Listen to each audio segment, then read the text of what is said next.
Welcome to the Thinking Practitioner Podcast, a podcast where we dig into the fascinating issues, conditions, and quandaries in the massage and myotherapy world today. I'm Whitney Lowe. And I'm Til Luchau. Welcome to the Thinking Practitioner. And welcome to the Thinking Practitioner Podcast, which is supported by ABMP, the Associated Bodywork and Massage Professionals. ABMP membership gives professional practitioners like you a package including individual liability insurance, free continuing education, and quick reference apps, online scheduling, and payments with Pocket Suite, as well as much more. ABMP's CE courses, podcast, and the Massage and Bodywork magazine always feature expert voices and new perspectives in the profession, including from Til and myself. Thinking Practitioner listeners can save on joining ABMP at abmp.com/thinking. Today's in-house sponsor is something that I care about. That is advancedtrainings.com, my site. The pitch for that is, are you ready to take your skills to the next level? Come visit us there with innovative self-paced programs ranging from 1-hour certificate courses on the most common client complaints to our comprehensive CAMT certification program. We offer practice-changing learning events with industry-leading instructors and a supportive learning community that will take your work to another level. Plus, for a limited time, Thinking Practitioner listeners can enjoy a special offer. Sign up today at advanced-trainings.com and get a free month of our amazing AT subscription. Explore our extensive library of courses, cancel anytime, and keep your credits all from just $20 a month, with the first month free for you, Thinking Practitioner listeners. Enter Thinking Subscriber at checkout for this limited time offer at advanced-trainings.com. Plus, it's not too late to join us for one of our amazing retreats, like our neck, jaw, and head masterclass coming up in Puerto Rico, or our walking workshop with Robert Schleip on the Camino de Santiago in Spain next year, or our popular arm, wrist, and shoulder course live online in the new year. So why wait? Visit advanced-trainings.com today. Hey, Whitney, good to be back with you. Hello, sir. How are you? So you've been off for a couple episodes here. It's great to have you back. And today we're going to jump into some interesting specifics. What are we talking about today? We are going to talk about the cervical facet joints. Oh, yeah. And the role they might have in the people's life that come see us, and then some things we can do about what people complain about too. All right. Good. So I'm looking at a fun technical topic. Those are always interesting. And apparently our listeners find them interesting too, because whenever we talk about technical stuff, the click rate goes way up. Yeah. Okay. So thanks for clicking, everybody. Let's get to it. Okay. So, and what can I ask you? Yeah. Yes. I was going to ask you. Yeah. What are the facets? What are we talking about there? Well, I was going to start off with the Thinking Practitioner Podcast trivia question to start off at the beginning here. So all right. We are talking about the facet joints, but what is the technical name that's given for those joints? Oh boy. Should have been ready with that. Tell me. Yeah, you're right. Zygapophyseal joints. Zygapophyseal, that's it. Spelled sometimes differently, but ZYGA, zygapophyseal joints. It's the technical term, but nobody calls them that. So I don't know why we do that. But anyway. So I'm going to start. Yeah. So the Z joints. All right. So we're going to talk about the Z joints today. So we're talking about the cervical facets. And these, of course, are the locations where adjacent vertebrae are articulating with each other. One of the few locations, a very small location where they do articulate with each other. For those people who might be following along with us visually, I'm going to take just a quick moment and we'll put them up on the screen so we can take a quick look at these zygapophyseal joints. So the big thing about these is we notice the orientation of these joints being a little bit diagonal. So here are the zygapophyseal joints. And for those who are listening just on audio, they are, of course, the place where adjacent vertebrae touch each other. And if you look at the cervical spine, there's no contact between the big bodies of the vertebra where the main weight is borne through those cervical vertebrae. The facet joints are the one place where they do connect and contact with each other. And the important point about the bodies, what's that? Between the bodies, you got the disc. The disc is keeping those vertebrae apart. Keeping those vertebrae apart. Yeah, and the facet joints, one vertebrae actually does come in contact with the one below or above it. And that's just to joint right there between the bones. That's right. And these cervical facet joints are oriented kind of diagonally. It's interesting, if you look throughout the rest of the spine, the angle of those facet joints changes as you move through the spine, and that has a lot to do with governing the motion that's capable of these different joints. So this diagonal angulation of these facet joints here in the cervical region gives them a lot of potential for different ranges of motion that we'll be going through and taking a look at here. Well, nice. So, okay. So they're I like to think of them as shingles. I like that. Yeah. Yeah. Or snakeskin scales, where one is lapped over the one below it at those little overlapping joints there. And like you said, they do determine a lot of what's possible in the neck in terms of movement and perhaps position. That's a sticky wicket that I hope to get into with you. But certainly movement. So what role do the cervical facet joints play in neck movements and stability? What do you think about that, Whit? Yeah, so they are, as we noted, helping to guide that movement significantly because of their angulation, and they will be sort of compressed in certain positions. For example, when you bring your neck back into extension or hyperextension, those cervical facet joints are compressed. That's looking up. Yeah, and then as you tilt your chin towards your chest in flexion and tilt your head downward, those facet joints gap or open up a little bit. And one thing I just wanted to mention here too, to keep a note or keep in mind about these, when we talk about cervical facet dysfunctions and problems with them, there is a lot of emphasis on the joint contact surface between those adjacent cervical vertebrae, but it's important to keep in mind that each one of those cervical facet joints has a joint capsule, just like other joints do, and those joint capsules are richly innervated, so they may be a part of what's going on with people with their cervical facet joint problems. You got to show a picture. Can I show a picture of that? Let's see it. Let's see if I can do this as smoothly as you did. You have some practice at this screen sharing stuff. Obviously, let's go. All right. So there's a I messed it up already. What? Zygapophyseal. Zygapophyseal joint and its capsule. And these are cervical. So you can see that there's that joint there where those overlapping shingles is surrounded by a joint capsule. It is tissue. Connective tissue, which I'm particularly fond of. And as such, it is also richly innervated with various mechanoreceptors and sensory neurons that give us sensation. Do you want to say anything about the sensation there, Whit? Well, yeah, I think what you just brought up is really interesting too about the mechanoreceptors and sensation, because they do play a critical, when we think about the head, the position of the head and neck, giving us all kinds of information about where we are in space, how we are oriented, what's going on with balance in our body, the incredibly rich amount of information coming from those mechanoreceptors and sensory receptors is really crucial to putting us in those different positions. And then, of course, we naturally try to adjust to that from what's going on with them. Just an interesting little side note about just an example of that. I can't remember if we ever mentioned this on the podcast before or not, but my wife has always bugged me about the fact that every time you see me in a photograph or we just, stand still for a portrait photograph, my head is always tilted to one side. And she always used to say, like, why do you cock your head to the side like this? Like, of course, I'm not aware of doing that. And I was going to get refitted for my glasses, I don't know, a year or two ago or something like that. And the optometrist mentioned to me, do you know that one of your eye orbits is slightly higher than the other? And I said, no, I didn't realize that. But now that makes sense. Like, I tilt my head to the left to try to seeking balance and level horizon to keep those at the same level of each other. So they're interacting with my mechanoreceptors probably in my cervical region to get that position there to be able to look straight ahead. So fascinating. Yeah. Did you ask him if he could just make you a pair of glasses that was offset so your head went straight? I could, but then I'd look a little off there probably. I'd For want to see that. 61 years of doing it this way, I'd probably get messed up after a while trying to do it another way. So yeah. So you talked about how those mechanoreceptors are concentrated around the joint capsules. They have a lot to do with proprioception, maybe horizon orientation, like you said.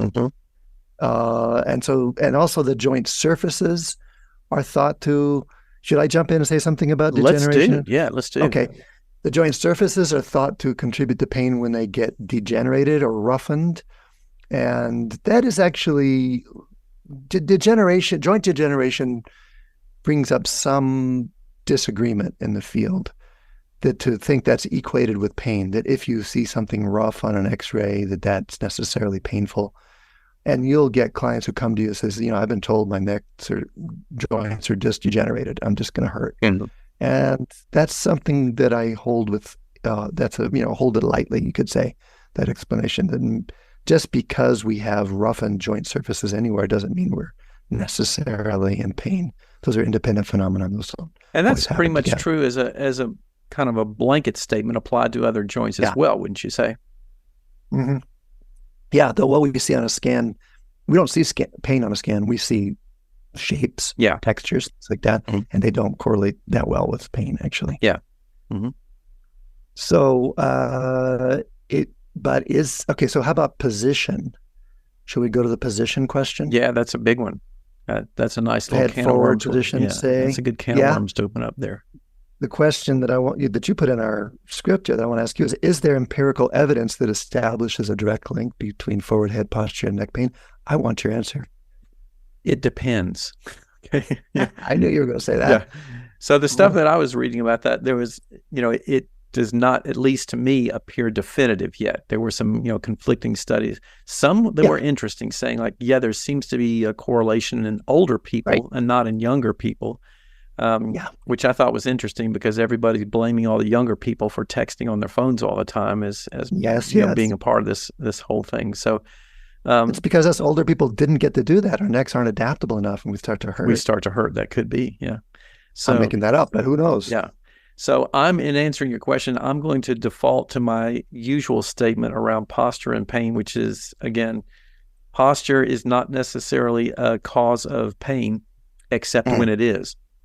So, it can be, but it's not necessary. Right. It's some instances, I honestly believe in some instances it can do that, even though some of the, other folks out there looking at some of this research will say there's no correlation between posture and pain, but that doesn't necessarily mean it doesn't ever happen. That just might mean that the correlation is not strong. Yeah. I'm with you, as you know, in that general point of view that posture doesn't equal pain. It's interesting that in the great debates of the last decade, they're kind of quieting down now, but I think Walt Fritz refers to them in our next episode too, about the pain science wars or something like that. But there was constant debate between, is posture relevant to pain? Should our measure just be pain? Should our measure just be posture? And the head forward thing was the one place where there actually, at that time, this probably developed some since then, there was some empirical evidence that head forward posture does correlate more with TMJ pain. Mm-hmm. Those are two that you could draw a pretty straight line with through the evidence, saying people who have a head forward posture have a higher incidence of TMJ pain. Yeah. And there probably are, there's probably a number of places like that where we could find pretty clear evidence. But in general, the evidence is pretty weak that our posture produces pain. Yeah. Do you want to make a correlation line or thoughts? I'd like to hear your thoughts on that in relation to TMJ pain. Kind of like what's the cause effect relationship? Mechanism? Yeah. Well, Callier, influential physical therapist in the 90s, said it was because the head forward posture would pull backwards on the jaw, on the mandible. Mm-hmm. The tissues become tight from that head forward posture and pull the mandible back into the backside of that, the condyle on the skull where the TMJ is. And it's the backside of that joint that has a richer concentration of nociceptors. Oh, interesting. That was his kind of linear explanation for why that would be. Yeah. Honestly, I hold that explanation lightly too. It's plausible, but there's probably a lot of reasons why people with a head forward posture have a higher incidence of TMJ pain. Mm-hmm. Yeah. Yeah. And as you mentioned too, that the big dive into text neck, let's find the smoking gun in text neck and show that people who text more hurt more. That has been elusive. There have been very few studies that found that correlation. There was a big one out of Brazil. And there does seem to be big differences between age groups.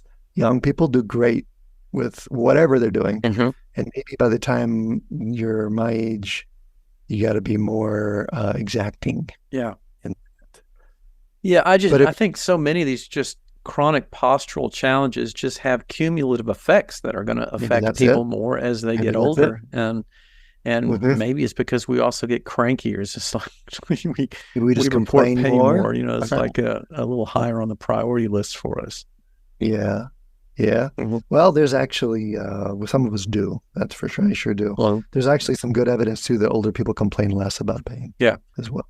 I would be curious to know, and again, this is something that I don't think has ever been studied, but just, they're looking, most of the studies that I had looked at around this whole issue of text neck and the posture and Yeah. pain problems have been looking at things like biomechanical measurements of, this particular position being informed. But what about like just saying something more along physiological lines, like your, in that forward head posture, your muscles and tissues are under a greater load because they're trying to offset that head posture. But as you get older, you have less fluid content in your tissues and maybe less capability for them to be resilient to moving in and out of those postures. Maybe that might be why some more of those people feel some of those kinds of things as they get older. I mean, I kind of feel like that's true. Like I've had sort of nagging back pain most of my life when I do certain activities or when I sit for long periods. But the older I get, the more nagging it gets. And I think it seems to me maybe just predicting that that's something associated with just physiological changes of the tissue in addition to things like that. So yeah, physiological changes in the tissue, but also positions. I mean, our spinal curves do get deeper with age, or at least you can draw that line on the chart. Yeah. And say people who get older do have more head forward position. Yeah. As a function of time, perhaps, or gravity, or who knows what. Yeah. And it's just something to be aware of. I saw a picture of myself from the side recently, and I was like, oh my God, there you go. I've always had a little bit of that tendency for sure. And it's something to work with. Yeah. Another kind of interesting analogy about what you're speaking about earlier in terms of looking at, imaging studies or things that show us what's going on with our structure and whether or not they're correlated with pain. I remember an instance back when I was about 18 years old, I think it was. And my dad had been having a lot of back pain and he had gone to see a chiropractor for the first time. And he was just kind of like, he got all excited about this because this person was really helping him with his pain. He said, like, you should go see this guy. That whole kind of evangelical thing, like, well, something worked for you, so everybody else has got to try it out. So it's like, well, I don't have any real problems. Like, go see him anyway. I think it would be really good for you. And this is back in a time when they were doing a lot of x-rays with everybody that came in. And he took a side x-ray of my cervical region and came back and said, like, what on earth are you doing to your neck? Because you got this super cervical curve in there. And I said, like, well, I'm a kind of small, scrawny guy, and I spend, about an hour or more a day with a 12-pound tenor saxophone wrapped around my neck, holding it in that position. And that's probably what's right doing there, that. maybe. Yeah. So that would have caused increased compression on my cervical facet joints and things like that. But I wasn't having any pain, but the structure didn't look good. The structure certainly looked problematic. I am glad you told that story. Let's stick with that theme for a minute about what you can see in a momentary view like an x-ray and what people experience. Because there's also very little linkage in that. Like we said with the facet joints, if they're rough, people don't necessarily hurt. It's also true that what we see on a positional x-ray doesn't correlate very well with pain. Sorry to the chiropractic profession and not to single them out at all. And there are very effective ways people are probably using that information in their manual treatments. But just because you have a lot of curve in your neck on an x-ray, or just because the opposite, which is also the critics of this phenomenon really jump on military neck as a common diagnosis done from an x-ray that may or may not have anything at all to do with pain. Military neck is the lack of curve. It's the opposite of what you're describing. Yeah.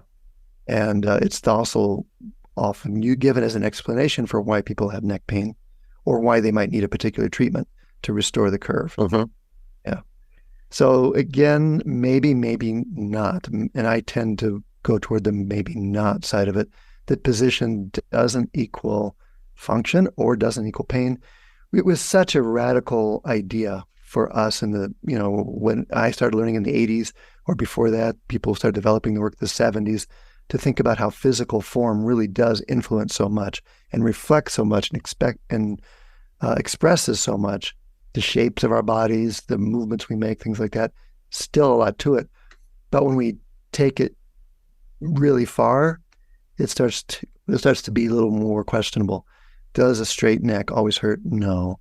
Does a kid whose neck look like yours in the x-rays always hurt? Not necessarily. It turns out that position is probably a pretty indirect measure of neck health. Mm-hmm. It's a good position of how it looks. Like me seeing myself from the side going, wow, I don't like how that looks. That's a deal. That's a real deal. And if I want to look different, then I'm going to work with how my head forward posture manifests itself. Yeah. Right. But what I'm interested in is pain, or even to some extent performance, until you get to really high athletic levels, performance. The position isn't the direct measure of that. Yeah.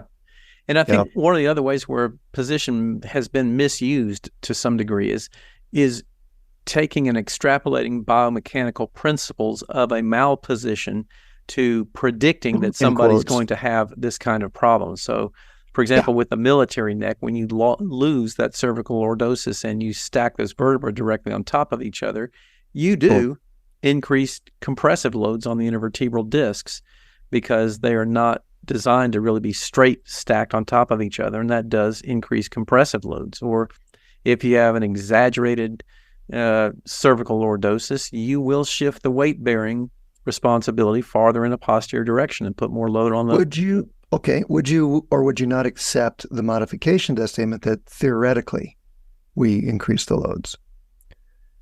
Have there been direct measurements of people's loads in their discs when they're straighter or less straight to show differences in loads? Yeah, I actually don't know to be able to quote them. So I'll go with theoretically. My understanding is that has been validated, but I can't pull those studies off the top of my head. Well, so then that's how I think of it. And then we have debating theories. The other theory that says that the straighter things are, the more stacked they are one block over another. So there's less deviation from the plumb line. There is still less physical force is there too. They're both theoretical models. Yeah. Which could definitely explain some people's experience or some pain. Yeah. But what we end up doing is picking our model as a practitioner or as a client to explain why my neck hurts. Yeah. And sometimes just jumping models can be really amazing too. And I'm going to tell you my favorite model of the moment, which really is movement. And so in my teaching and in my practice and in my own body, my question is evolved over the years to, does it move? Not, is it straight or is it curved or is it in the right position? Yeah. Or is it balanced left and right? It's the question, can it move when it needs to? And can it not move? Can it resist movement when it doesn't need to? Yeah. And I know you sort of orient these questions. I hear you orient these questions to practitioners and to the people that you work with a lot too. You would be also interested in the questions like, how does that feel? How does that movement feel? Does that feel like you can move the way you want to, or how are you perceiving that? Is that accurate? There's a qualitative question I'll ask, how does it feel? But there's a quantitative one I start with, and that is, does it move? Yeah. In a particular situation where it might be helpful to have it move. So let me ask you this, because this comes up frequently. So when you're asking the question, does it move? Are you trying to pay attention to, does it move how far? Like, for example, when you say oh yeah, well, I can turn my head to the side, but yeah, just a little bit. But yeah, I can turn it to the side. So can I lead you and the listeners through a little 60-second exercise that will answer that question? Let's do it. Yeah. All right. So if we put our hands on our neck, so I'm feeling the back of my own neck right now. Okay. You don't have to see this on the video. Thumbs pointing toward the anterior part of your neck or in Yeah, that direction. right. Yeah. But my most important part is that my fingers are on the back of my neck. Okay. And I'm going to feel now what happens in the back of my neck when I nod. Mm-hmm. And it's kind of a big nod so that I can feel some movement back there. It's not just a little bobble, but it's a big forward and back nod of the head. And just feel with your hands what happens in the back of your neck. Okay. You'll feel some of your fingers spreading. Yeah. Mm-hmm. At least some of them spread when you look down, and they come together when you look up. That's flexion, extension. The vertebrae, the facets, are doing something similar. They're gapping when you look down. They're coming together when you look up. So now get really specific with your touch and see if you can feel or imagine down to the joint level where you can tell what each joint is doing. So now if you get really specific with your nodding, can you feel which joints move the first or move the most? So you still got a broad touch. You're going to do a nod, and your hands are going to tell you where's the first movement at the bony level or the joint level. And again, you might have to imagine this some or extrapolate some through the muscles. It's not, if you're used to feeling muscles, you're going to tune into that. But I'm not going to ask you to feel for bone. Mm-hmm. And for me, it's right in the middle. Let's say C3-ish, somewhere in there. And that's pretty common. But that's the first place or the biggest place that moves when I look down, you could say. Yeah. Okay, so now from when you, the place you found that moves the most, now go down a joint. Let's say a finger's width or a little more. Can you move in a way that lets that next place move first? Can you start the nod from a lower place than you're usually doing it? And you're going to notice right away it helps to breathe. It helps to relax. That you can use your eyes as a part of that process. You can look down. You can look up. You can let the breath move into your chest and shoulders as well as just into your lungs. So when you play with all those big picture factors and you really bring your awareness into that next joint down, often you'll find that by relaxing, you can let the next joint down move even more. Maybe try one more joint. Go even lower in your neck. So now I'm down to like C4, C5, and the muscles around it start to get a lot denser. But I'm going to just kind of play with and stay comfortable in your arms, feeling. I'm going to play with my ability to nod and initiate movement at a lower place than I'm used to by relaxing. So go ahead and let your arms rest, everybody. But what I did there, Whitney, was basically I found the place that was moving the most obviously, and then we explored a couple of options. Could I let the next place down and the next joint down from that move even sooner in the cycle or easier in the cycle too? So quantity doesn't play into that yet. It's more like my ability to perceive that in my own body and then my ability to do something different. Yeah. To have a different. So the biomechanist and kinesiologist in me wants to know these questions that come up as I do that. Are you actually changing the degree of movement between those adjacent cervical vertebrae, or is this a perception of movement? To answer that, let's say, feel your own body, you, Whit, and me, and everyone listening, after having done that experiment. And if you nod now after having your hands there, notice if there's a difference. There may or may not be. Mm-hmm. But for what typically people report is more freedom or a sense of a bigger neck where things get easier, or having an upright head posture becomes easier naturally. Yeah. So those are the qualitative or perceptive differences that I'm after. Mm-hmm. Yeah. And I can get around the question by saying my biomechanical inquirer also wonders, but really what really counts for me at the end of the day is how the client feels, the perceptive. Yeah. That is actually what I'm targeting. Yeah. Cool. Okay. All right. Okay. So that's a self-assessment and mobilization or awareness-enhancing exercise we could do. We call it the cervical wedge technique. And we do a version on the table with people too, where basically your face-up client, your supine client, we're lifting underneath their neck into each joint, helping them feel that and helping them find movement in each joint there. Mm-hmm. So I think in that point, we agree. Me, the practitioner, and the client agrees that we both feel movement there, joint by joint. So that probably is both the subjective and the objective lining up a little more than we just did. Yeah. So let me ask another kind of generalized question about treatment things, because I hear this question a lot. This comes up, when we talk about cervical facet dysfunctions or problems, or think we have pain that's coming from facet joints. Yeah. These are really deep. And we as kind of manual therapy practitioners always want to get in and do something to that problem area. And since we can't really get to them and there's very little we can actually do to them, what are the strategies that you sort of take from a treatment perspective are mostly aimed at kind of indirect methods like you just did here to enhance movement and enhance freedom of sense of proprioception and greater freedom of movement? Or what are your kind of key strategies from a treatment perspective for that? Okay, let's start with the premise we can't really get to them. They're so deep that we have to reach through skin, connective tissue, muscle to imagine physically touching those joints, and maybe we never get there. But if I could get you on my table, Whitney, and do this technique, I think you would agree that where there's a focused sensation that's much deeper than me touching the skin. And again, I'm a little hoarse here, but and I think through that movement, we are touching them.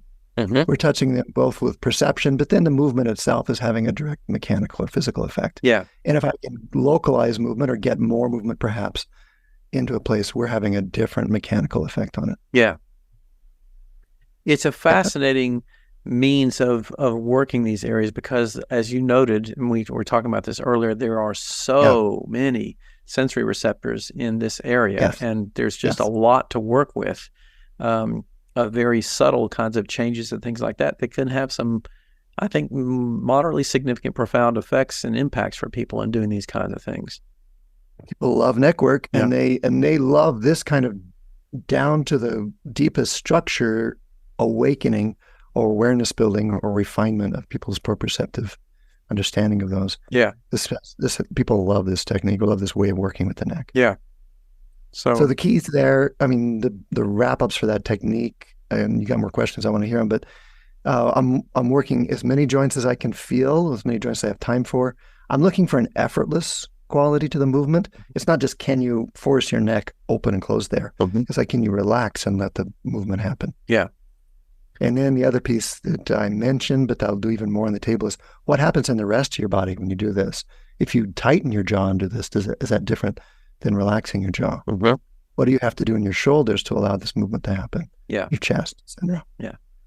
And then would you say that there's also a continuity when you try to do this sort of approach of looking at not only getting that freedom of movement in those facet joints in the cervical region, but you would also want to carry that through the spine, through other areas as well? Absolutely. I mean, our episode today focuses on the facet joints, but that's a pretty artificial focus clinically, because everything works together. The whole spine works as a unit, and you could feel just probably when you're doing your own nod, to find the different place, you had to relax your shoulders, for example, or you had to breathe into your chest, or you had to sit more square in your chair or something like that. So absolutely, in terms of a session, that's part of a bigger picture of increasing someone's overall body awareness and the awareness of what happens in their body when they do look for different movement patterns in their neck. Yeah, right. Well, that's a fascinating kind of exploration there with our sort of drill down on those facet joints. Any other key things that you want to zero in on with that? No, thanks for being such a willing guinea pig. Yeah, it was cool. I like that. Yeah. There's a lot of different ways to work with the facet joints. I just shared, one of my own favorites. Yeah.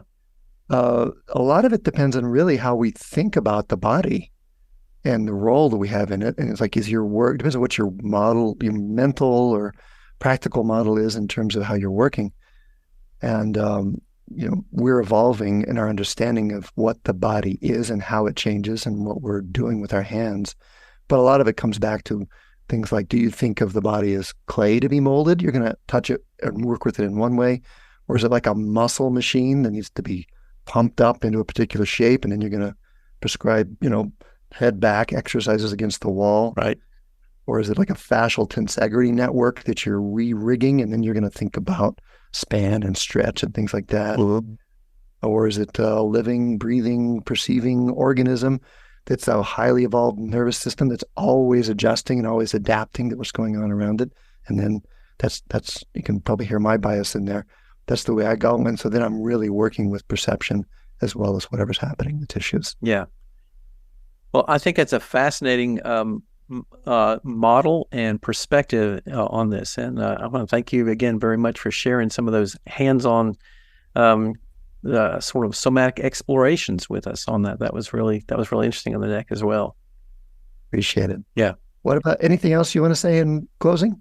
You shared some key features with us as well. Yeah. You know a lot about this. I think there's so much around this that we have yet to learn some more about. And it is,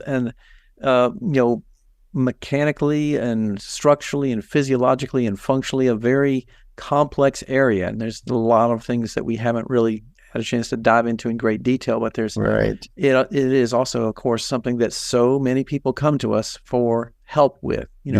My neck hurts, doing these kinds of things, and it's easy sometimes for people to blame certain simple answers for things when there are certainly more complex processes of how you're using your body that are playing a role in that. So I do just want to put the plug out there for, again, one of the many, many, many reasons why I think manual therapy practitioners are in such a wonderful place to help so many people with these kinds of things, because we do take the time with people, and the time is often a big factor to really explore in greater detail what's going on with somebody's integrated movement processes throughout their whole body. And instead of just taking piecemeal approaches to doing things, it really does allow us the opportunity to look at them much more holistically and completely in that process.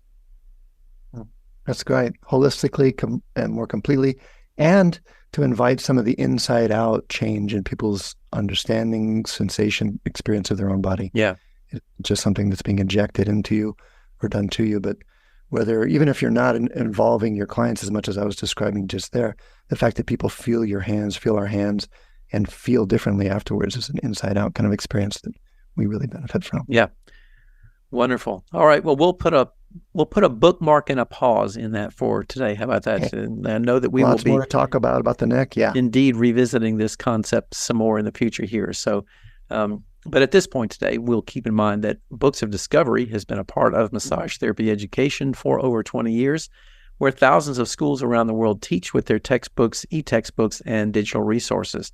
And Books of Discovery likes to say learning adventures start here, and they see that same spirit here on the Thinking Practitioner Podcast, and are proud to support our work, knowing that we share the mission to bring the massage and bodywork community enlivening content that advances our profession.